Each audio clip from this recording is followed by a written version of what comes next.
Good morning friends. তো তোমরা কেমন আছো? তোমরা সবাই আশা করছি ভালো আছো। তবে সকাল সকাল তোমাদেরকে কিন্তু 2 শালিক দেখিয়ে দিলাম।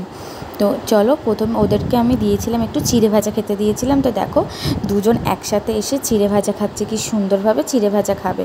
তো ওদের সকালে করে এমনি বিস্কুট রুটি যাই থাকে দিই। তো শালিক আসে না, কাক আসে, অন্য অন্য ছোটো ছোটো যে প্যাঁচা পাখি আসে সেগুলো আসে সকালে না, এদেরকে খেতে দিই। ওরা যখন খায় না দেখতে খুব ভালো লাগে। আর প্যাঁচা পাখিগুলো যখন আসে না একসাথে, তো অনেকটা আসে, বেশ খুব সুন্দর লাগে। তো দেখো ওরা আবার নিচে নেমে এসছে, নিচে এসে নিচে দিয়েছে যেগুলো সেগুলো খাচ্ছে। সকালটা যে এত সুন্দরভাবে শুরু হলো তোমাদের কি বলবো। তার উপরে আজকে ছিল আমার বার্থডে। তো সকালটা একদম ভালোই লাগলো, সকালটা শুরুটা খুব সুন্দর হলো। জানি না সারাদিনটা কেমন কাটবে।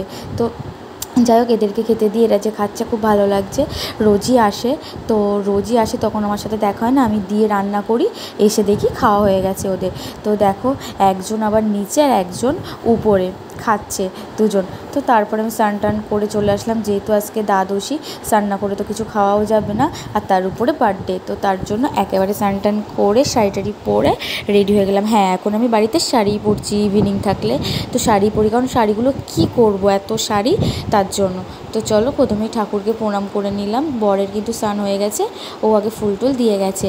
তারপরে এই যে দ্বাদশীর দিন মহাপ্রসাদ খেতে হয়, সেই জন্য মহাপ্রসাদটা খেয়ে নিচ্ছি। নিয়ে দাঁতে লাগাতে নেই কিন্তু, এটা জল দিয়ে গিলে খেতে হয়। এদিকে ও বসাচ্ছে চা, আর এইদিকে দেখো আমি স্নান করে বেরিয়ে দেখি মা বাপি চলে এসছে, মামনি বাপি। তো আমার জন্য পায়েস করে নিয়ে এসছে আর মিষ্টি নিয়ে এসছে।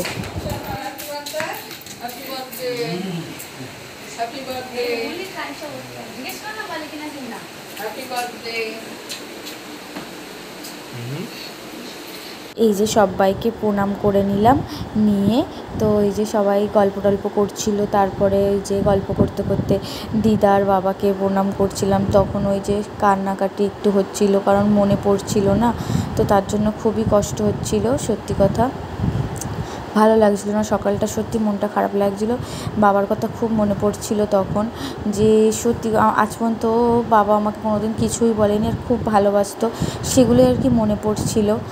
তারপর রান্নার জন্য চলে আসলাম। রান্না বলতে মামনি থাকবে, বাপি চলে যাবে, কারণ বাপির একটা নিমন্ত্রণ আছে, তো বাপি সেখানে যাবে। আবার বিকালে মারা, বাপির পিসে মারা গিয়েছিল, তো বছর ক্রিয়া সেখানে যাবে, সে আমাদের দেশের বাড়ি যেখানে গিয়েছিলাম আমরা আগের বছর। তো সেই জন্য মাছটা ফ্রিজ থেকে বার করে নিলাম, নিয়ে এবার চাও হয়ে গেছে ওর, তো চা নিয়ে যাচ্ছি। চাটা খাওয়া হয়ে গেছে, চা খেয়ে একটু এদিকে বাইরের দিকে আসলাম, কারণ আমি ওদেরকে দিয়েছিলাম একটু পায়েস। তো দেখো ওরা কিন্তু পায়েস খেতেও চলে এসেছিলো, তো পায়েসটাও খুব সুন্দর করে খাচ্ছিলো, ভালো লাগছিলো দেখতে। তারপর আমরা সকালে আমরাও পায়েসটাই খাবো, ওকে দিয়ে দিলাম একটু, দিয়ে আমরাও পায়েস নিয়ে নিলাম, নিয়ে আমরাও পায়েসটা খাওয়া দাওয়া করছি। আর ওইদিকে মা বাপি মা গল্প করছে, আর এই যে এইদিকে আমি হচ্ছে তোমার মাকে পায়েস দিতে এসেছিলাম, আর বাপি যে পাঁচ মিষ্টি এনেছে সেটা দেখিয়ে দিলাম।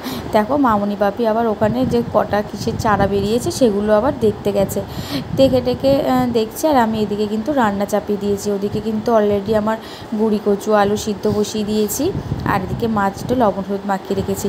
রান্না কিন্তু আমার একদম প্রায় কমপ্লিট, প্রায় না কমপ্লিটই হয়ে গেছে। এটা হচ্ছে সাদা ভাত, ধোঁয়া উঠছে এখনও গরম, আর এটা কিন্তু পাকা পটল ভেজেছি। উফ, যা লাগে না খেতে, কি বলবো। আমার শাশুড়ি মাছকে প্রথম খাবে, জানি না কি বলবে, কোনোদিনও খায়নি বললো। আর এদিকে মাছ, একটা মাছ তো তলায় পড়ে গেছে। যাই হোক, চারজন আমরা খাবো। আর এই যে গুঁড়ি কচু মাছ দিয়ে প্রথম রান্না করলাম আমি, এটা কোন বেগুন দিয়েই করি, তো আজকে ভাবলাম একটু পেঁয়াজ টিয়াজ দিয়ে করি, তাই করলাম। হ্যাঁ, তবে এবার বার্থডেটা কিন্তু আমার একদমই ছোট করে হয়েছে। প্রথম কথা, বাবা মারা গিয়েছে, মন মেজাজ অতটা ভালো নেই, আর দ্বিতীয় কথা হচ্ছে কালাসও যাচ্ছে, সেরকম বড়োভাবে করতেও পারবো না। আর শনিবার দিন তো দিদিভাইরা আসবে, তো সেই জন্যই আমি আরও বললাম যে আজকে কিছুই করার দরকার নেই, ওরা আসবে একসাথেই সেলিব্রেট হবে। তো এই যে রান্না হয়ে গেছে, তারপরে জামা কাপড় যেগুলো ছিল গুছিয়ে নিলাম, আর এই যে বরের সাথে গল্প করছিলাম, মাও ছিল। তো এইসব গল্প টল্প করতে করতে ওদিকে বেজে গেল তোমার দুপুর। তো সেই জন্য ওদেরকে খেতে দিয়ে আমি হচ্ছে গ্যাসটা মুছে নিলাম, নিয়ে তারপর আমি খেতে বসবো।